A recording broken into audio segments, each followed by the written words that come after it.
Good morning and Jai Hind to all of you. This is Rashmi Singh from VS Memorial Public School. I am going to teach you Science of Class 8 and this is the chapter 4. We have learned about the properties of metals and non-metals as well as the reaction of metals with oxygen, water, acid. Now I am going to teach you about the displacement reaction, the reactivity series of the metal. So basically what is given in the paragraph, the reactions of metals with oxygen, water and acid show the metals have different reactivities. Potassium and sodium are the most reactive, whereas silver and gold are the less reactive. We can arrange the common metals in order of the decreasing reactivities as shown in table 4.2. So basically बच्चों क्या बताया गया है कि हमने ये देखा कि मेटल्स जो होते हैं वो ऑक्सीजन वाटर एसिड के साथ अलग अलग तरह से रिएक्शंस करते हैं और उनकी रिएक्टिविटीज़ हमने देखी. पोटेशियम और सोडियम जो थे वो आपके मोस्ट रिएक्टिव होते हैं, जबकि सिल्वर और गोल्ड लेस रिएक्टिव होते हैं. सिल्वर गोल्ड जल्दी किसी से रिएक्ट नहीं करते हैं, बहुत ही उनके अंदर रिएक्टिविटी कम होती है.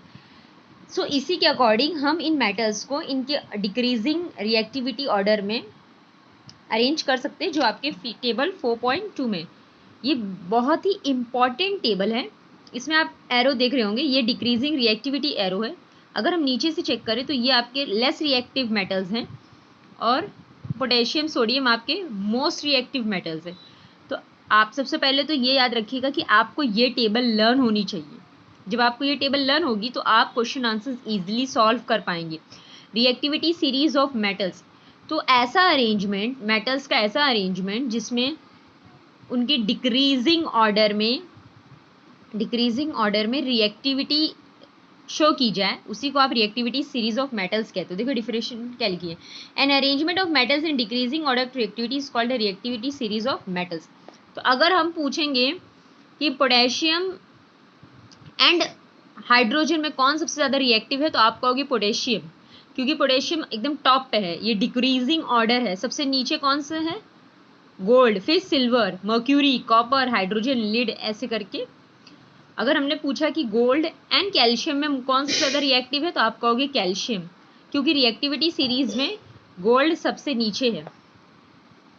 ठीक है, ये इनकी डिक्रीजिंग रिएक्टिविटी दी हुई है. सबसे ऊपर आपका पोटेशियम है और सबसे नीचे गोल्ड है. अब आगे इन्होंने क्या कहा कि हाइड्रोजन एक नॉन मेटल है.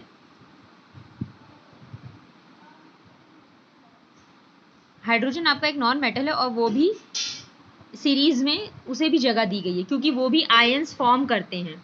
ठीक है, मेटल्स भी जो आपके होते हैं वो आयंस फॉर्म करते हैं, इसीलिए उन्हें रिएक्टिविटी सीरीज में जगह दी गई है. हाइड्रोजन कहाँ है आपका? ये देखिए, कॉपर के जस्ट ऊपर. इसका मतलब हाइड्रोजन आपके कॉपर से ज़्यादा रिएक्टिव है.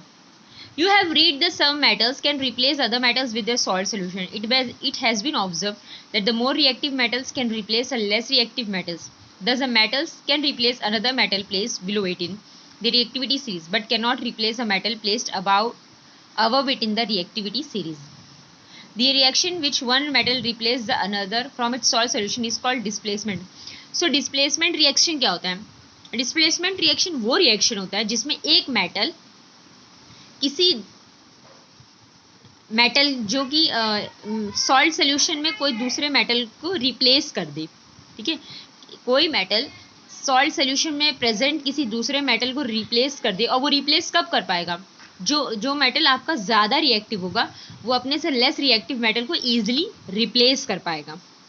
उसी रिएक्शन को हम क्या कहते हैं? Displacement reaction. Metal can replace another metal placed below it in the reactivity series.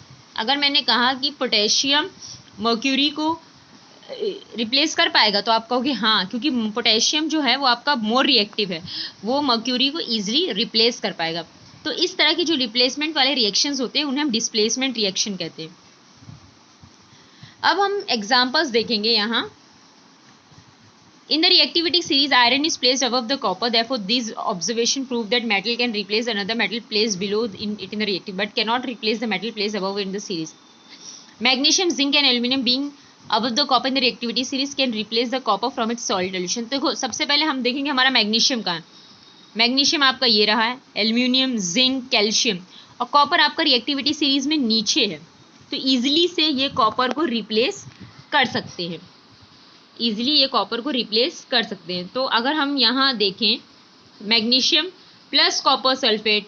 So magnesium क्या करेगा, ये कॉपर को रिप्लेस कर देगा, इसकी पोजीशन ले लेगा और क्या बन जाएगा, मैग्नीशियम सल्फेट, और कॉपर आपका अकेले हो जाएगा। ठीक है,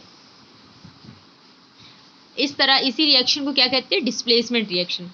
पर ये तभी पॉसिबल है जब आपका ये एलिमेंट, यहाँ प्रेजेंट जो भी एलिमेंट है वो सॉल्ट में प्रेजेंट एलिमेंट से ज़्यादा रिएक्टिव हो, और ऐसा है भी।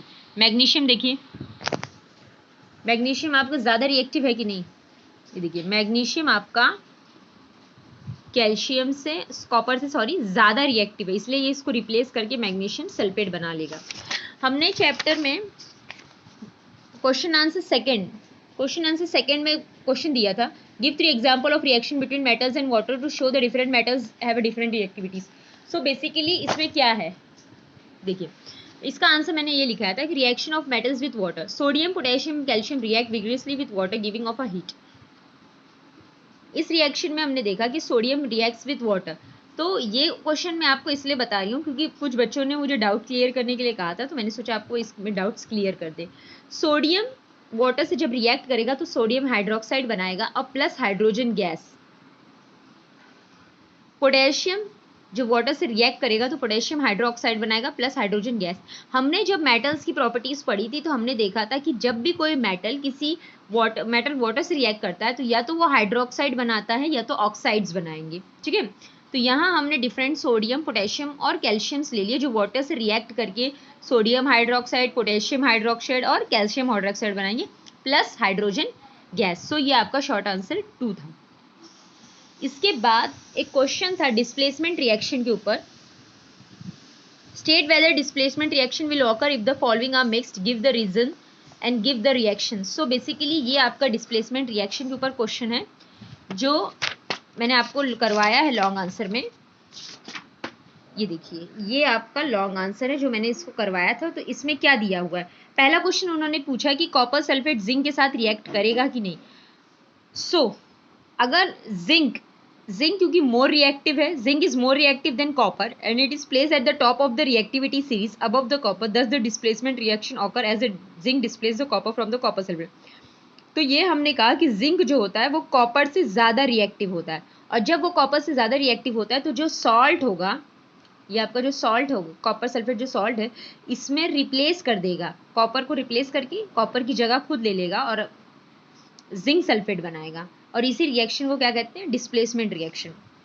आप एक एग्जांपल और देखिए, copper sulphate and iron, copper sulphate and iron, iron is more reactive. देखिए अब आयरन को अगर हम कॉपर सल्फेट से रिएक्ट करेंगे, ये आयरन का फॉर्मूला होता है Fe, फेरस कहते हैं इसको। अगर हम आयरन को कॉपर सल्फेट से रिएक्ट कराएंगे, क्योंकि आयरन ज़्यादा रिएक्टिव है तो वो कॉपर को रिप्लेस करके फेरस सल्फेट बना लेगा और कॉपर आपका फ्री हो जाएगा।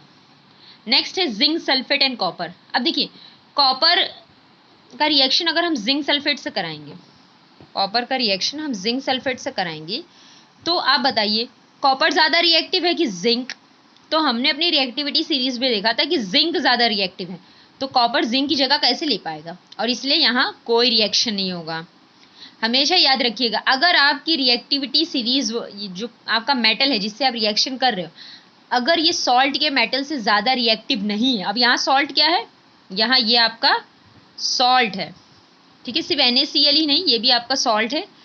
अगर सॉल्ट से ज़्यादा रिएक्टिव है, सॉल्ट में प्रेजेंट जो मेटल है उससे ज़्यादा रिएक्टिव है तो ही उसको रिप्लेस कर पाएगा, और अगर लेस रिएक्टिव रहेगा तो फिर कोई रिएक्शन नहीं होगा। Zinc sulphate and iron, zinc sulphate and iron में आयरन जो है वो जिंक से कम रिएक्टिव है। अगर हम अपनी सीरीज को